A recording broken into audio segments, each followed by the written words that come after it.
جائز ہے.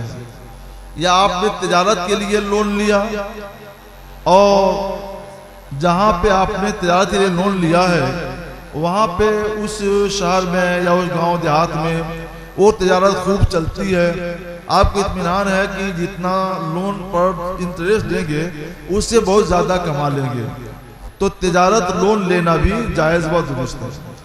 تیسری صورت یہ ہوتی ہے کہ آپ کے آمدنی اتنی زیادہ ہے کہ اس آمدنی پر انکم ٹیکس آ رہا ہے. جو لوگ بڑے مالدار ہوتے ہیں ان کی آمدنی پر انکم ٹیکس لازم ہو جاتا ہے. اس سے بچنے کے لیے حکومت نے ایک راستہ بتایا کہ قرض لے لو مجھ سے تو میں انکم ٹیکس نہیں لوں گا.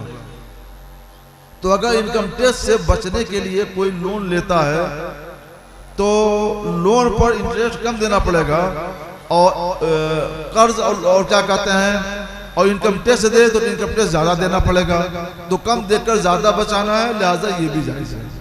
تو انکم ٹیکس سے بچنے کے لیے ہوم لون لینا جائز ہے, ہوم لون بھی جائز ہے اور تجارت لون بھی جائز ہے, جبکہ آپ اچھی تجارت کریں, واقعی گھر بنائیں اور ٹائم سے قسطوں کو ادا کر دیں, یہ جائز ہے.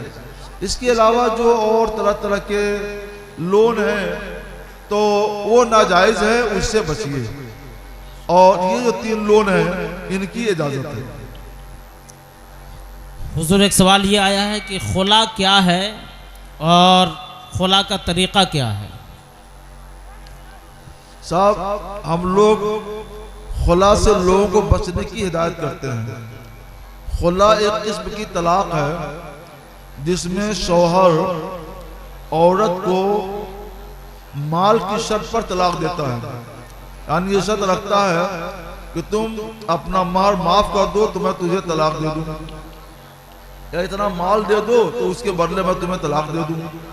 اور عورت وہ قبول کر لے, اس قبول کرنے پر جو طلاق دے گا وہ طلاق خلا ہے. اس سے ایک طلاق بائن پڑتی ہے. سوال کا جواب یہ ہے, میں سے یہ مطلب نہیں ہے کہ آپ اپنی بیوی سے خلا کریں.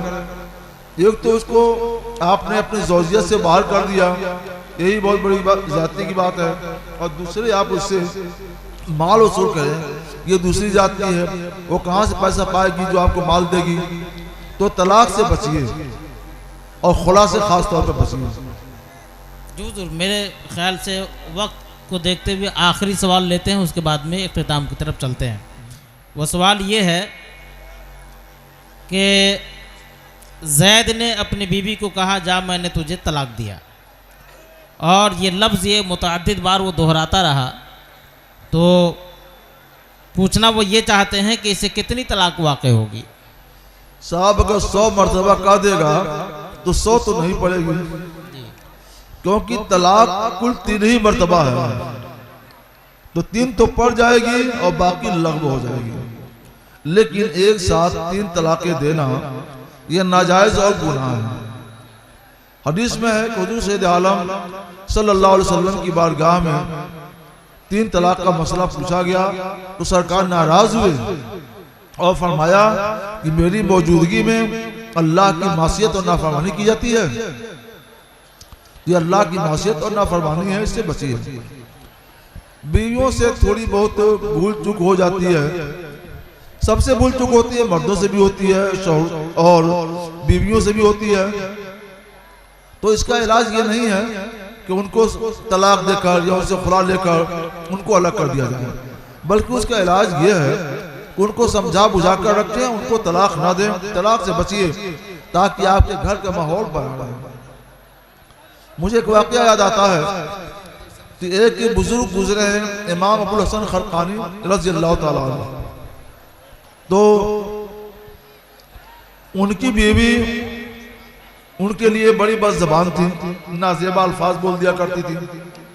شیخ ابو علی بن سینا نے ان کی ولادت کا شہرا سنا تو آئے ملاقات کرنے کے لیے, لیکن شیخ گھر پر نہیں تھے. دستک دیا, عورت باہر آئی, کس سے ملاقات کرنی ہے؟ کہا شیخ سے. یہاں کوئی شیخ فیق نہیں رہتا ہے, ایک مکار رہتا ہے.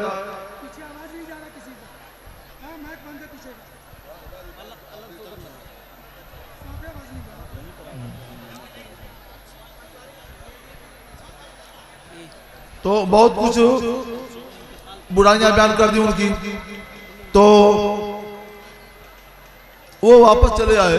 سوچا کہ اتنے بڑے ولی ہیں اور ان کی بیوی ان کی اتنی بڑی شکایت کرتی ہے. پوچھا ایک آدمی سے مجھے شہر سے ملاقات کرنی ہے, کہاں ملیں گے؟ تو کہا دیکھیے وہ جنگل سے ایک آدمی نکل رہا ہے جو شیر پر سوار ہے, وہی ہے, یہی رکے رہیے, ابھی یہیں سے وہ گزریں گے. آگئے, سلام کیا اور پوچھا حضور آپ اتنے بڑے ولی ہیں کہ شیر ببر پر سوار ہیں اور یہ آپ کی اطاعت کر رہا ہے اور آپ کی بیوی اتنی نافرمان ہے کہ آپ کو الٹا سیدھا بول رہی ہے. تو مسکرائے اور فرمایا سنو, میری بیوی, میں نے اپنی بیوی کی اظہار ثانیوں پر صبر کیا تو اللہ تعالیٰ نے اس کے بدلے میں مجھے یہ اجر عطا کیا ہے کہ شیر ببر کو میرا تابع فرمان کر دیا. ہم لوگ تو اللہ کے ولیوں والے ہیں, اللہ کے ولیوں نے جو کیا وہ ہم کو بھی کرنا چاہیے. تو بیویوں کو طلاق نہ دو, نہ ایک طلاق, نہ دو طلاق, نہ تین طلاق, نہ خلا, کچھ نہیں. اگر وہ بس زبانی کرتی ہیں تو صبر کرو, ان کو سمجھا بجھا کے رکھو, کنٹرول کرو. اور اگر آپ صبر کرو گے تو اللہ تبارک و تعالیٰ کسی دشمن کو آپ کے تابع فرمان بنا دے گا. اللہ تعالیٰ آپ کو سب کو ان نصیحتوں پر عمل کرنے کی توفیق عطا فرمائے. میرا جو وقت تھا وہ وقت ختم ہو گیا اور دوسرے حضرات آئیں گے, وہ انشاءاللہ اپنے بیانات سنائیں گے. آپ ان کی باتوں کو سنیے اور ان پر عمل کیجیے. حضور ایک سوال کا جواب دیا جائے.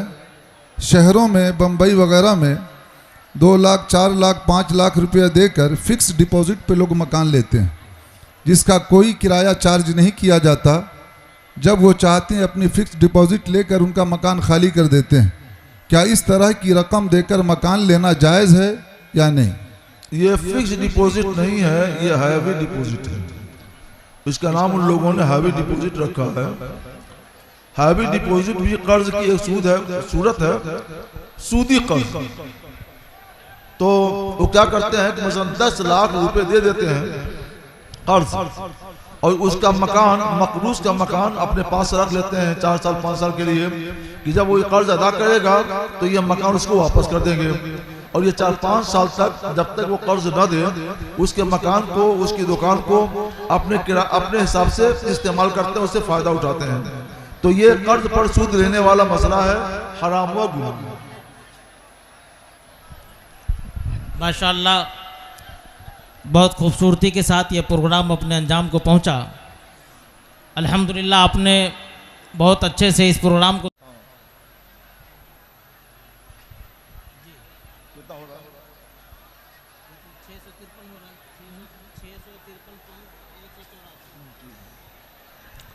جس کے پاس 653 گرام 684